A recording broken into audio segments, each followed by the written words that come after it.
Hello, aspiring Murdlers! Today, I'm going to give you a deep dive into my strategies for using the grid to solve a Murdle. The grid is just one piece of the puzzle, literally, so be sure to check out my quick start guide and other training videos for more info on how to get a successful solve every day. First, a quick confession. In my daily solve videos, and actually in this intro, I refer to the grid as a global term for the collection of grids I'm using to solve the puzzle. To avoid confusion in this video, I'll refer to the collection of grids as our detective's notebook, and reserve the word grid to mean one contained set of rows and columns where two categories of information intersect. In smaller puzzles, we have 3 grids with intersecting categories of suspects and weapons, suspects and locations, and weapons and locations.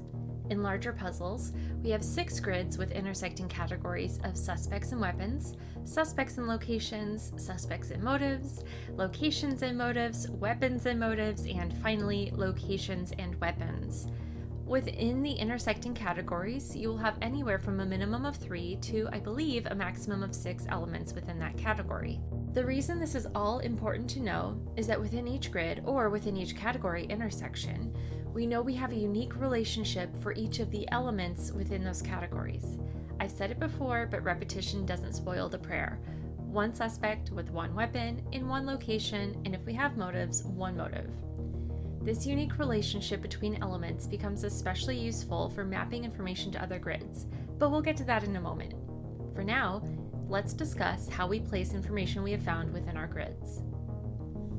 A quick note, I will be posting another deep dive on clue deduction, so be sure to check that out if you want more information on how to gather the required category and element data for each clue. For the purposes of this video, however, I will assume we've already gathered that info. So in this clue, we know the categories we're dealing with are suspects and motives, and the corresponding elements within those two categories are Silverton the Legend and to break into the industry. To put this information in the right place, we need to first start at the category level and find the grid that contains the intersection of our two categories, suspects and motives. Once we've narrowed that down, we need to find the intersection at the element level, so where the column for Silverton the Legend and the row for breaking into the industry intersect. I know this might sound very basic, but this is something I still goof up all the time, especially with the larger puzzles, and I do these literally every single day. Taking an extra beat to make sure you're putting your information in the right spot will go a long way, I promise. The information we receive from our clues and evidence will give us one of the following outcomes. This is an exclusionary finding.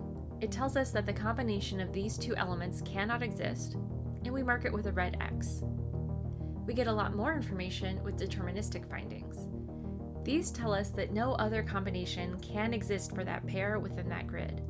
So we mark the intersection of elements with a green check, and we get to mark the remaining cells in the corresponding row and column of those intersecting lines with red X's. This is because if we know what someone's motive was, we also know what their motive was not, and that no other suspect could have had that motive. This is due to the unique relationship between elements. Within each row and column in your grid, you should only ever have one green check. It's important to note that when we zoom out to the full detective's notebook, we will see multiple green checks in the rows and columns of our final solution, because they correspond to each of the different grids. But for now, just remember that you should only have one green check in each row and column of your grid, and you'll be in great shape. Next, let's look at a process of elimination finding. Because we know that there must be at least one green check for each row and column within our grids, if we see a row or column where every other cell is marked with a red X, we can use the process of elimination to determine that the one remaining cell must be the one in which we should place our green check. With either or findings, we know that one of the two options given must be correct. It cannot be both, it cannot be neither. I recommend saving these clues for last, as one being solved will automatically solve the other. Now finally, let's review the most useful but also the easiest to miss, auxiliary findings. With auxiliary findings, we take all the information that we've already found from our clues and evidence, and all of the knowledge we now have on how elements relate to one another within our detective's notebook to uncover additional information.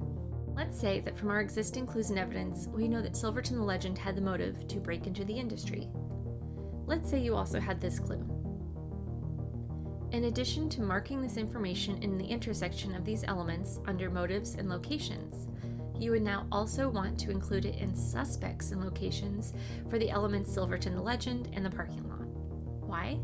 Well, we know that Silverton the Legend's motive was to break into the industry. Only one suspect, in this case Silverton the Legend, can have that motive. Only one motive, in this case breaking into the industry, can be in that location.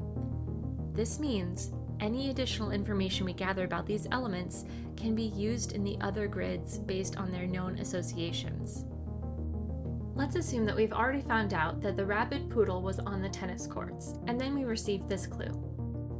When we mark this in, we can use the process of elimination to determine that the poison cocktail must have been in the parking lot. That means we can move over to the suspects and weapons grid and note that Silverton the Legend must have had the poison cocktail. From our existing info on motive and 2 additional clues, we were able to fill in all of the information for Silverton the Legend, even though none of the additional clues we had related to him directly. This is why auxiliary findings are so important to getting a successful solve.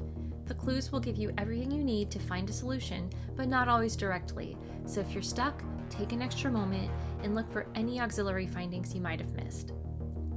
I hope this was a helpful deep dive into how you can leverage your grid or detective's notebook to solve the daily Murdle. As you continue to refine your deduction skills, be sure to check out the other videos in my tutorials playlist, try the mini Murdle, and of course, you can catch me here with daily solves if you ever get stuck. Thanks so much for watching!